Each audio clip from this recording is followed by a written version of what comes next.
Hey everyone, this is Rachel Mooney. This is Cindy. This is Maggie. And this is Andrea, and you're listening to Real Her Talk, houses, heels, and real estate deals. Welcome to the podcast. And Rachel, so when people are like, oh, all you guys do is go look at pretty houses and that's and show up to closing and smile and give a closing gift and that's it. What are you doing today? Yeah. I just got a text message that I need to move an entire house of furniture to the garage because the stager can't get there before closing. And how come that's your responsibility? Because the house needs to be vacant prior to closing. So, fun times. Anybody want to help? We love you. Is it in Canton? No, it's in Milton. Oh, close enough. I could come and help you. I mean, really, I could. So today I was like, okay, let's talk about the market. Let's talk about what do we all really actually do? Because I love when, how many times have you guys heard that somebody say, oh, I'm a real estate agent? And you're like, oh, great. How many houses do you sell? Like, oh, I sold 2 last year. Or if you're like, oh, I'm a loan officer. I've got my lending license and great. There's a really big difference between what we do day in and day out and somebody who's a hobbyist. And that's the nicest way I can pretty much say that. Does anybody else have a nicer way to say that? No, that's about pretty, as nice as it can get. Yeah. So I'd love to talk about what does your day look like? What does your world look like? But also, maybe at the end we'll tell some war stories because we've all had some. Ooh, I got a good one. Yeah, because when you've got people that are hobbyists, you have people that don't do their job. Nobody knows what that looks like behind the scenes for us. Mm-hmm. And I don't know what we're allowed to say, but Hades, like it's literal Hades, like, there's the PG version. Mm-hmm. Yeah. We'll keep this PG version. We'll keep it PG for now. So yeah. Rachel, tell us about your day. Like, what does the real estate business actually look like? Oh gosh. Well, every day is different depending on if I'm working with a seller or a buyer or if I'm prospecting. Every day is prospecting. Yeah. So if I'm working 5 days a week or 6 days, most of the time it's 7, then I'm prospecting every single day looking for additional business. But at the same time, you're doing about 150 things per contract. So you're juggling a lot of balls, putting out a fire just about daily, sometimes even phone calls. Every phone call is a fire. Mm-hmm. So putting that out, but it's studying the market every day. It's lead gen every day. It's lead follow-up every single day. It is, for the sellers, it's analyzing the market definitely every day, but then giving that data to them and helping them understand it. That's done on a weekly basis. So every single day is completely different. Well, let me put this into perspective for everybody, because when you say lead generation, lead follow-up, mm-hmm. is so many people work 9 to 5 jobs. And so they're, okay, you're in sales. That's only something that sales. No, that's what every business on the planet has to do. Yeah. If Apple isn't marketing, lead generating, and nobody comes and buys another phone, they go out of business. Mm-hmm. Period. End. Mm-hmm. Clothing companies, everything, they're all lead generating. Doctor's office, they have to have new patients. Regardless of the business, you must have a clientele, period. Yeah. So it's not that we're doing something drastically different. How we may be getting our business might be a little bit different, but that's what every business must have to survive is clients.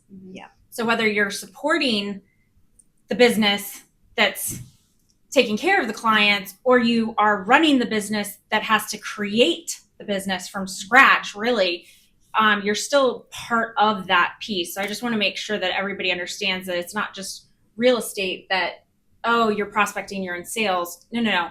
This is a business. That's right. And the difference between a big corporation would be that they have departments or they're contracting out with other organizations that are creating that marketing. Yes. Versus us as realtors, we are doing it for ourselves. Yeah. Or we might have 1 or 2 other people that are helping with that, but the majority falls on the agent. Yeah. Building those relationships. And if you don't do it, what happens? You have no business. Yeah, you go out of business. It is the primary. people say I got into real estate to look at beautiful homes and show property. You got into real estate to lead generate. That's what you get into real estate for, is to find the business every day. Yeah. All right, so I'm going to skip you. I'm going to go to Maggie. What does my normal day look like? Yeah, because, and what does your business look like? What does that look like? Well, mine looks a little bit different just because I'm the CEO of our team. So I am basically kind of like the bird's eye view. I do take on some clients here and there when they're family friends or close friends. And sometimes, though, I say, you really do want me to give you, send you over to one of my agents because I know that they're just going to have more time. But some of them I do take care of myself. So usually when that's going on, my weeks are kind of crazy because showings and things like that on top of everything else I do. But as far as day to day, like Rachel, it looks differently. Every morning, though, we do meet as a team. So I lead a team of agents. I think I had said that in the previous episode. And every morning at 9:30, aside from our team meeting day, which is in person, but we meet and we do anything from a mindset moment to script and role play to ask, what are you seeing right now? Is there a difficult conversation that you need to walk through? We can do that. Any updates with the market, things like that. So we do that every morning at 9:30, but my agents normally start lead generating prior to that huddle, just because they know, you got to lead generate about 3 hours a day consistently. And honestly, really right now, you've got to double your activities. So we're seeing that. Our team averages about 200 conversations per closing. So we know as a team, we need about 200 conversations to have one closing. So lead the huddle and then kind of go from there, whatever I'm working on. So I work with projects once a week. I do coach my agents. So we have one-on-one accountability sessions with my agents where we look at their goals, we look at their activities, we look at their pipeline. And then I also have a team that I coach just as a private client. So depending on the day, it'll look differently. But like right now, I'm working on our listing consultations, revamping those. And so that's taking a lot of my time, coming up with the scripts and then training my agents to do that. So yeah.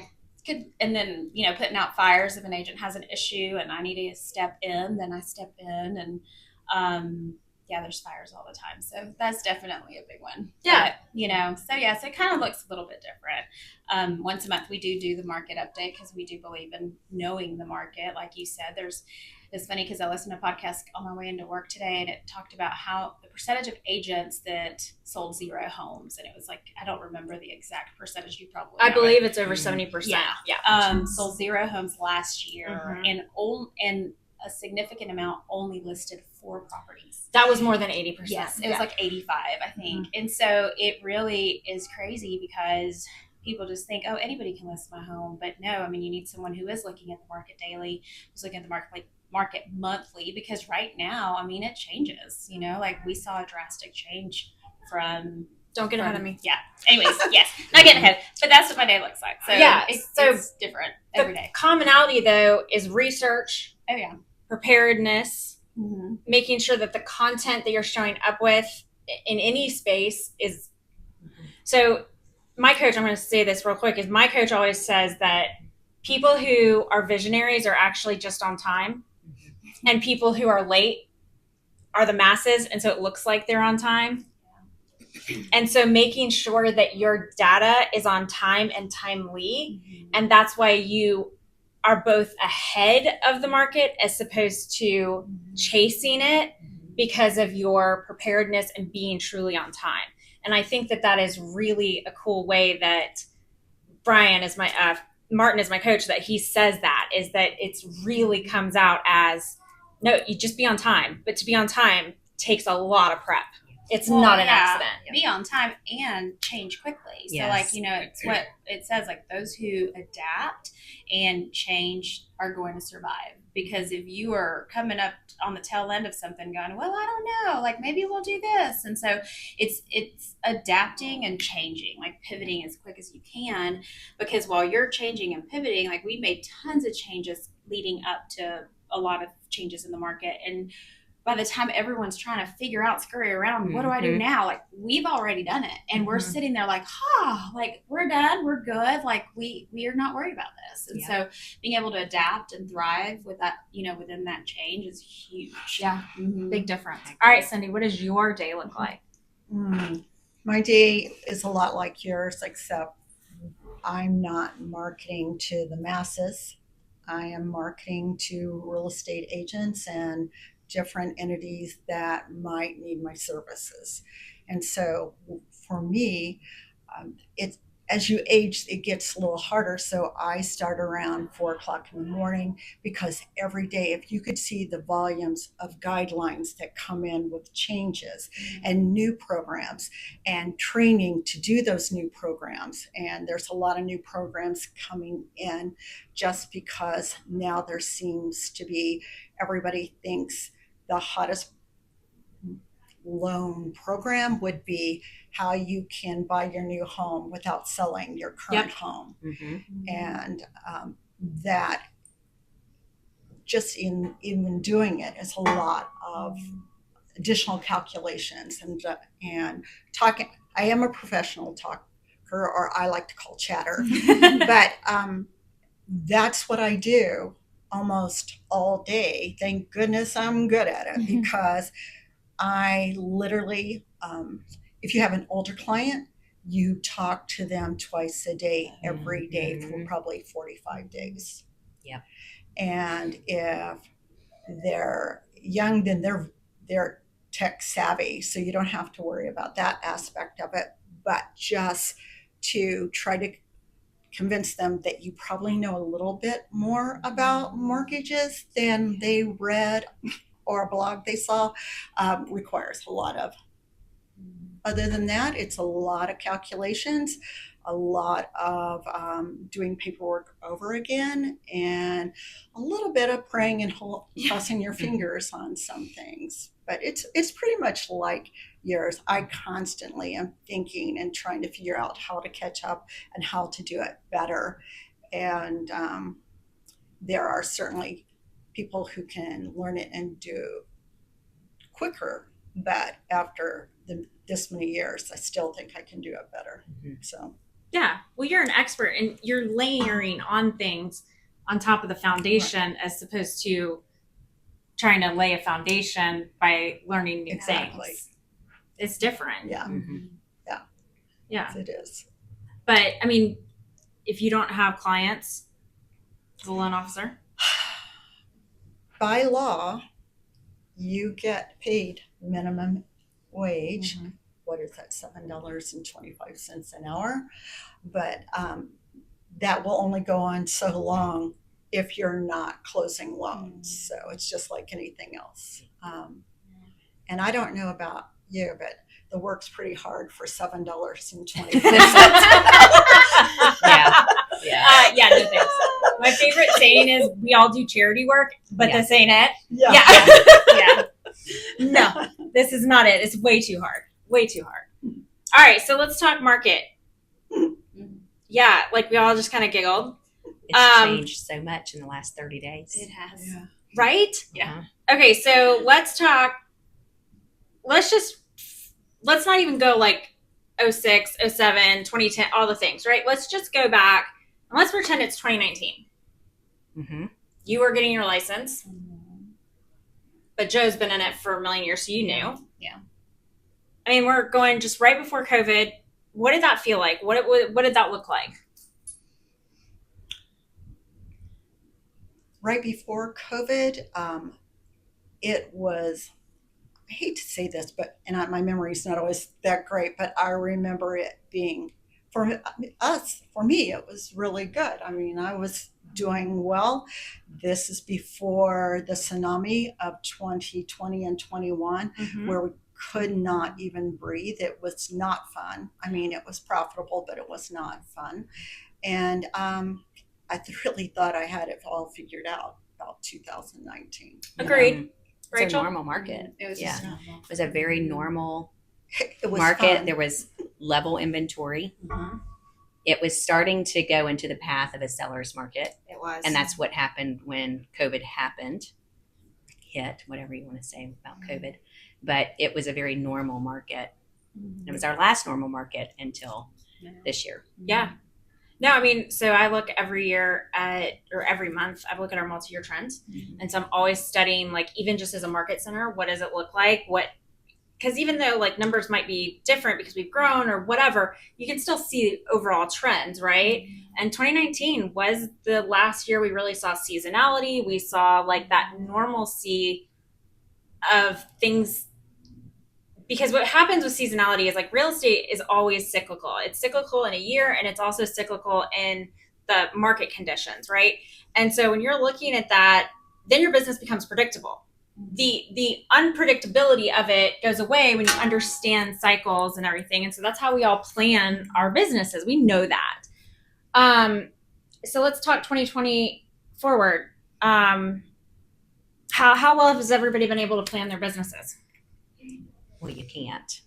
Thank you. I mean, you couldn't. You were just basically grabbing at whatever you could, low hanging fruit wise, and just creating the organization to be able to capture as much as you could and take advantage of that. But you couldn't predict anything because lead generation numbers were completely off because everybody needed to buy or sell or wanted to, and so if you're tracking the number of calls and contacts to appointments, those were very different than they are in a normal market that we're experiencing. So you really couldn't predict exactly what was going to happen. And you had in an that market. abundance of agents that came into the Yes. industry. And so you had everybody's grandmother, aunt, uncle, everyone was getting licensed. It was like every other day, someone on my Facebook was announcing they had gotten their license. And so it was a lot. Yes. Same as loan officers. There are so many loan officers that came in to the market. And a little bit different than yours is that literally I had clients refinancing 4 times in that year because every time the interest rate dropped another percent, they wanted to refinance. And I had a very long, pretty solid database from before. And it was stressful. Do you help this person who's never asked you to refinance? Because there was no way, at least for me, there was no way to make everybody happy. I just couldn't.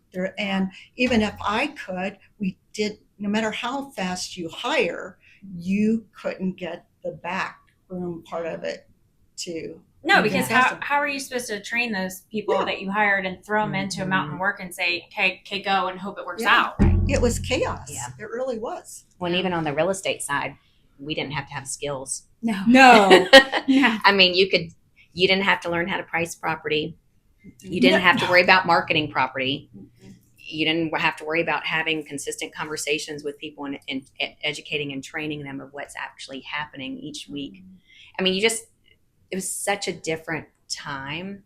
Oh, we did. I'm glad it's over, quite honestly. Oh, yeah. We had agents that were here that when everything started changing, they were like, we've never asked for price reduction.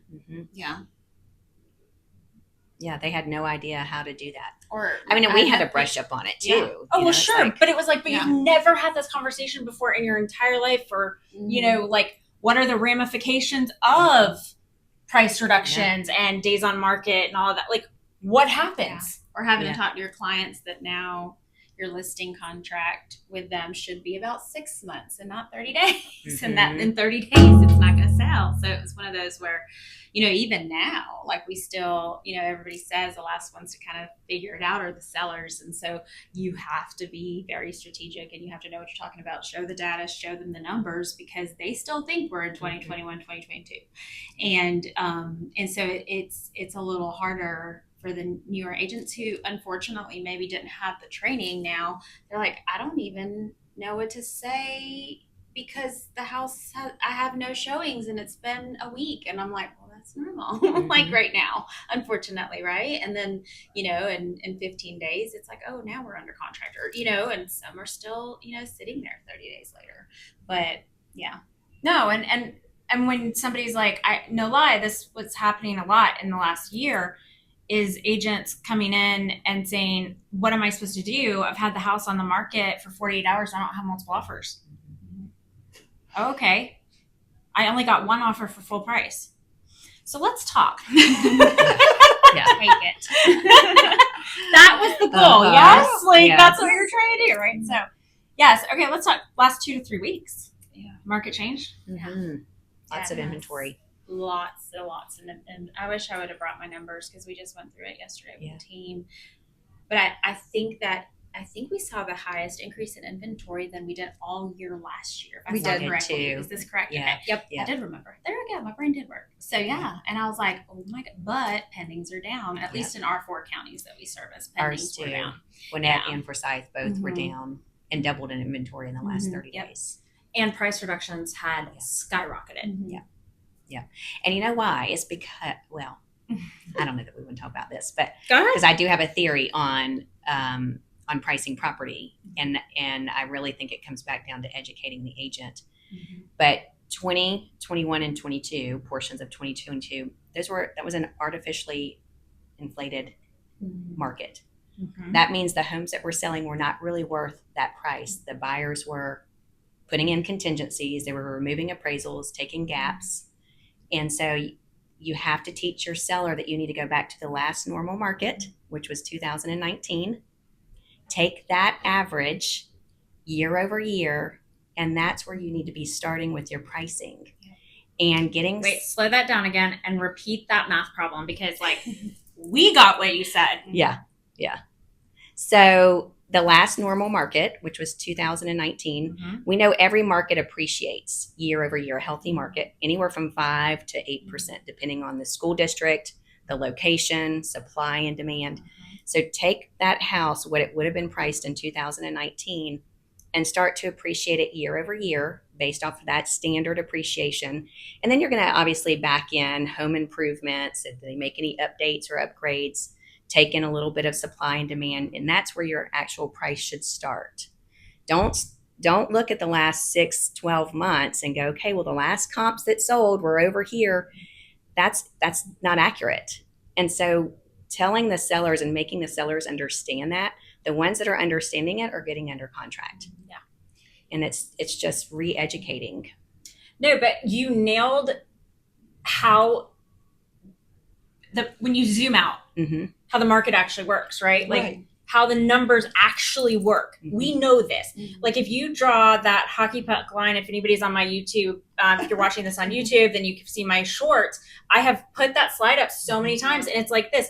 Yes, it goes like this because of life, but really, this is predictable. Your appreciation line is pretty predictable, especially when you're talking location, because what area are you, like you guys go from where? Well, we go Metro Atlanta area to Northeast Georgia, Athens, Oconee, Madison, Monroe. So like we cover a lot of areas. And the difficult part for that too is like Metro Atlanta is seeing things very differently than even Jackson County or even Athens and Oconee. So like as an agent that's pricing properties, like you have to know that market as well, because if you're going to price a property in Oconee the way you price it in Metro Atlanta, then you're going to sit because you're probably going to price it incorrectly. So having someone, now there are some micro agents, like location agents, who are like, don't use an agent outside of your county. Yeah, sure. And just know that your agent knows the market in those counties. And I can say that as someone who knows it in all of those counties. I can price a property in Metro Atlanta. I can price a property. I mean, we listed a house in Lambert School District. And, we live in Watkinsville. But we know because we study the trends out here, and we have agents in the area that we can bounce ideas off of who help us. So, but yeah. And I think that we, just from seeing the numbers even this month, we're treading towards a buyer's market for sure, which is interesting because of all the talk with the NAR coming up. So I think that it's going to kind of be the perfect storm for buyer's agents, because I feel like buyers are going to need buyer's agents, but sellers are also going to need buyers to come look at their houses, because we're going into potentially a buyer's market. Or a more balanced market. Or more balanced. Yeah. Because we haven't been in a balanced market since...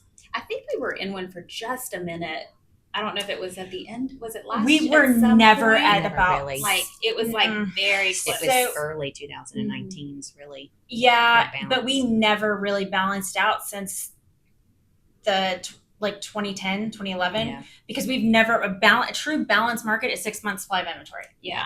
Yeah. I mean, that It's been- truly, It's been a while. Probably, I would even say 16, 17. I was going to say, I Mhm. remember I Mhm. started watching those trends in 17, and there were some months where we were balanced. yeah.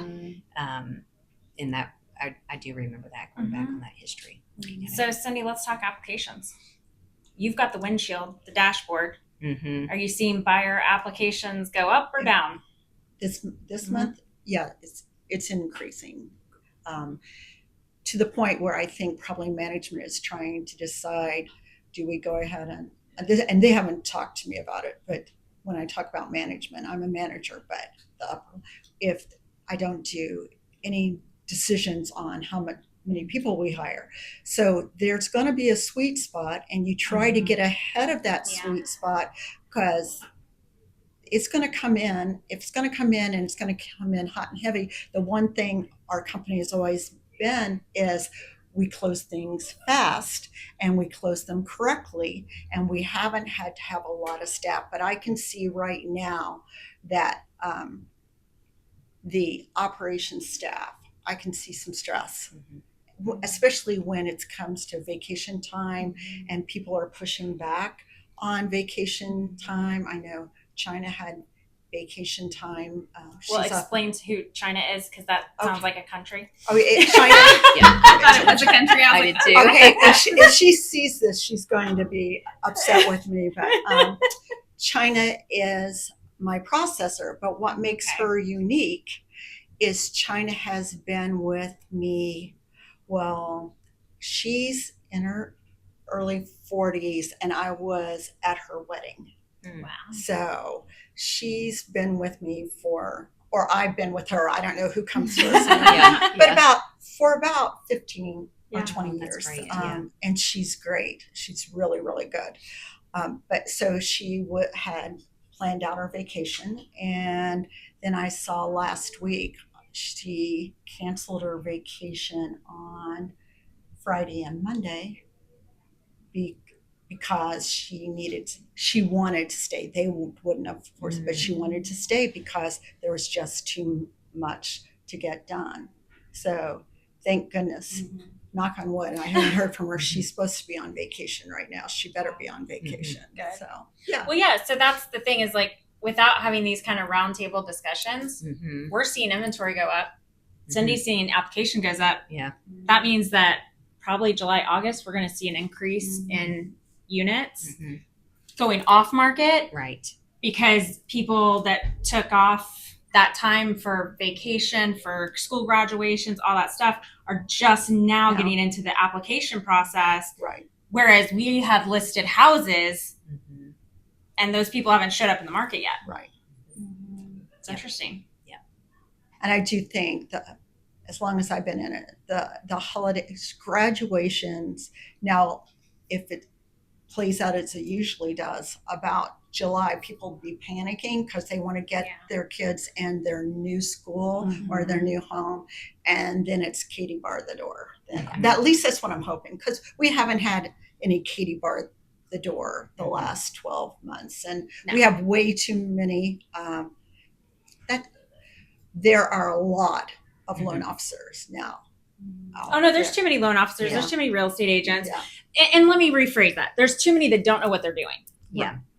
And you know, I'm going to tell like the shortest war story ever, because this just happened because of how good your processor really is. And I know she is, because I've had the opportunity to work with her. Yes, you have. Is that we just had an agent in our office who their loan, the wife, it was a husband and wife, and the wife had a foreclosure 6.5 years ago.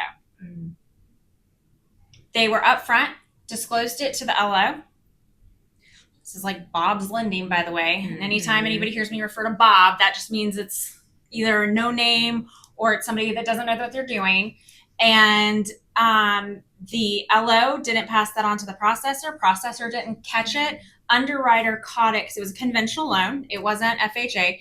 Underwriter caught it, 6 days before closing. And they had been under contract for almost a month.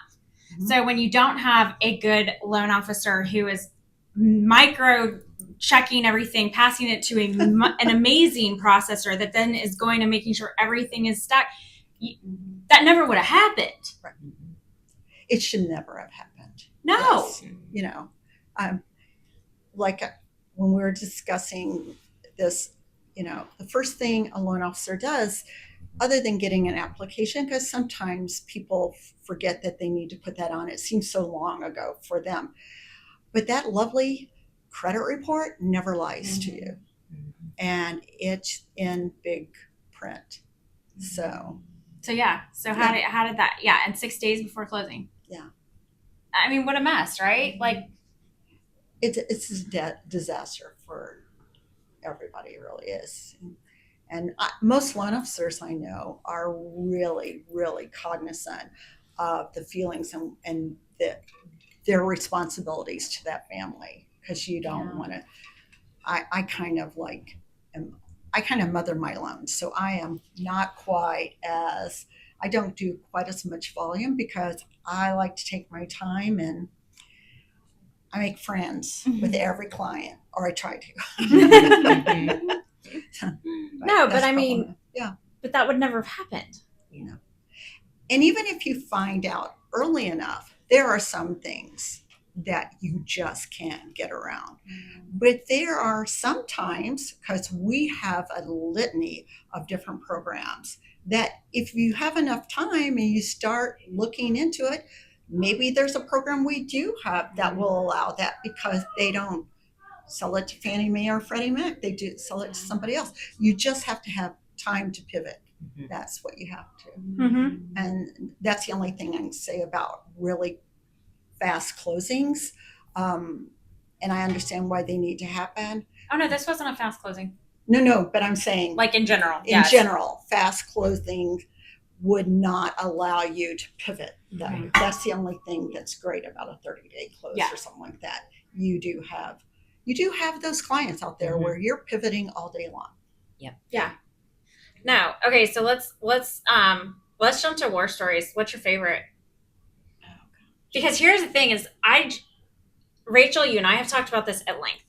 Real estate agents are so good at only telling the story that is good and only giving a highlight reel, and it shows like, hi, I'm Andrea, to sold, closed, buyers. Like we do this, like smile, Cindy. You're like, yes, nothing happened. We made it. Like pop the champagne, right? Right. And you have been up at night fixing stuff. You've been up at night fixing stuff. You've been up at night fixing stuff, running around. You're going to pick up staging and moving furniture. Did you open a furniture moving company in the last like hour and a half that we didn't know about? No. Okay. And I'm still processing, like, who am I going to get to go help me do this tonight after my last meeting? Like, who's going to help me with this? So Jennifer Mahota's son, he'll help. Okay. Yeah. So see, I'm going to have to tonight. see. That's it's all about who you know, right? Yeah. So, craziest stories, like what is one that jumps out that you never thought the deal would ever close, and people didn't even know what was going on behind the scenes. Man. I know I know mine for you is, I know which one I will never forget. Oh gosh, I have several, but for protection of client privacy, I just No, we're not going to name names. Yes, but you would know based on the Well, I mean, I would know, but like the general public isn't going to know. Just that it was I don't know if it's the same one you're thinking about, but there was a fire. That one, there was that'll do it. a suicide. There was Not in the home. not in the home. There was yes, lots of issues. No, this was the same house, by the way. The house. Yes. So all the same issues. It was just a lot, and it thankfully, we were able to co-list it with one of our partners, and so we had to be at the property every time it was shown. It was multi-million-dollar home, so it was a lot, and it just was. I felt very bad for both parties, but it was navigating a lot of things, lots of attorneys involved too, so yeah, it was a lot, definitely, more private, just to not disclose that. But I mean, we've done everything from, I mean, Joe's helped his clients move out of the house because, you know, they didn't realize they had to be out by a certain time. Or, you know, I've had an agent who was installing a stove one time. Mhm. And I'm Yeah. like, why are you doing that? Don't ever do that again. I was like, but, you know, like things like that. I mean, it's just, you know, it's like I said, you go through, if you're an agent like I am, when I go through it, it's emotionally, a lot of my clients, if not all, are my friends. And so like you're invested emotionally in the process with them. And so literally I mean, when I say I wake up in the middle of the night thinking something about the process I'm going, you know, or whatever, like we do, you know, and it reminds me of like just the value of having somebody that knows what they're doing. But it is, yeah, there's a lot of war stories for sure. Mm-hmm. Yeah, we're gonna have to come back to some of those, because my personal one that I will never forget is that the buyer, I met them. It was a referral, and they insisted on using a big bank as their lender. Mm-hmm. And we would always, of course, insist, please don't do that. They don't care. You're a number. And I know this is going to sound odd, but like use somebody that cares if we're mad, that we do enough business all together that like they're going to go above and beyond. There's a reason we're a team, right? And they were like, no, this is going to be great, all this stuff. And I was like, oh my gosh, this is going to be horrible. And it was, because it was a big bank. And so what happened is they wanted to buy the very first house we saw. Great. Got them a great deal. And the sellers were going through a divorce, and the divorce court had that the home had to close within a certain amount of time, or it has to go back in front of the judge and get reapproved, and therefore takes a whole lot more time and all this stuff, right? So we had a deadline. And when it was a deadline, it was like either that's going to happen or these people weren't moving into their house, and then they were going to be homeless because they were in a lease and they had given their notice. And I mean, it was that. So we get the inspection report back, and very cognizant of how I write ATAX, which is an amendment to address repair, because you don't want to overly flag people. Mm-hmm. And I'll just leave that at that, Yeah. right? Yep. Right. Yes. Well, and it's like, y'all, so many times I've had people say, oh, I'm just going to send you the whole inspection report. Don't do that. I don't want that. And please don't send that to me. And also don't attach that to anything ever. But we very carefully, that we did need a couple of electrical items repaired prior to closing. Was very cognizant of how I wrote it. So it didn't have to be a licensed electrician, that kind of stuff. Well, the big bank underwriter comes back and says, nope, we want it to be verified that they were licensed, verified that those repairs happened, and we want a third-party electrician to come in and verify all this prior to closing. Cool. So this was less than 24 hours before closing was supposed to take place. And if we didn't have it done, that was like on a Thursday. And we got that information Thursday afternoon, and if we didn't close by Friday at 5, family of 5 is homeless. And this is now going back in front of the court system. Your guess is as good as mine. I called in every favor under the sun, got a third-party electrician out there to certify it. The underwriter still was saying that they needed a certified letter at that point. I'm like, yeah, you keep making up crap. Like, this wasn't in what you sent me. So anyways, I literally get the electrician on the phone with the underwriter, and I'm like, what do you need? Help me help you. What do you need? He is standing right here. So he types it up, gets it over to them. And by now it's like 2:30, 3 o'clock in the afternoon on Friday. And so they're dawdling over there, not getting funding done. And so I take my cute little self over to the closest branch, introduced myself to that branch assistant manager, and was like, I will not be leaving here until funding happens. She's like, well, I don't have anything to do with that. I was like, that's fantastic. I'm thrilled you don't, but I'm positive you can get in touch with somebody who does. And you don't want some crazy blonde in your lobby for hours and hours and hours causing a scene. So yeah, 45 minutes later, I get a call from the processor, whoever, because the big banks are just a hot mess, that's saying, okay, we can make this happen. Now it's 4:30. So I'm like on the phone with my clients. who I had sent to the attorney's office, who, of course, we used an attorney that we knew. And they ended up staying. It took us until almost 7 o'clock that night to finish everything. But they were able to have it dated correctly. And so we did get them to closing. And I'll never forget, they left me this like super sweet review. And they were like, we just wish we had to listen to you. And I'm sitting here going, me too. I almost died. Yeah. Like, I almost died. But I mean, thank goodness that you were willing to do that, because I mean, I even think about one of our stories. It was right as I think it was right before 20. I can't remember. It was right around 2020. It was a flip of ours, and unfortunately, when you list right around a shift, like if you don't list, like, and a lot of times, like because of COVID and the way that things were happening, unfortunately, you couldn't see data didn't make sense. No, so now didn't. at least we know, okay, if we're heading to a buyer's market, then I need to list. And if I have any listings coming out in the next 30 days, I need to list accordingly, right? And aggressively. Now we know that. Back then, we really didn't. We just kind of were like, okay, well, we're listing at X. Well, it was our flip. We had just flipped it, and thankfully got it under contract, but it was held up by a long line of contingencies. So basically, I think it was like 2, 3, possibly 4 properties. Like it was just like it A was domino. very weird domino, and it was we've never had something like that. But Joe was, he since it was our flip, he was the listing agent on it, but basically he had to do the one of the not even the agent before us, the one before that one, he had to like hound that agent because basically do his job. So he's like, okay, well, what loan won't close? Okay, well, what? So who's the loan officer? So Right. he's like going to what you were doing. He was doing two people back. people back. Yeah. Just because like we're ready to unload this, and the people that were buying it from us, they were ready to move in, and so it was Yeah, you have just it was families that are crazy, going yeah. to be literally Yes. homeless. So Yeah. like it was a lot. But when you have an agent that's willing to do that, to go sit in a bank and sit there and say, I'm not leaving until you get it done, like great, but then you have one that's just like, well, I'll If it call. happens, Oh, I'm it waiting. happens. Oh, the loan Yeah, they officer's just not send an calling me email. back. They don't Yes. actually Oh, call. the email. Yes. Oh, So, dreaded drives yeah, me so that nuts. was kind I of a just horror, pick up the maybe phone. one of our stories. But Yes. Yeah. Oh, Yeah. yeah. Contingencies. Yeah. Rachel? Pick up the phone. I only have so many. I was just thinking of one when you were talking about that story with a big bank. I had one back in 2016, 2017 that was going into foreclosure. Oh, yeah.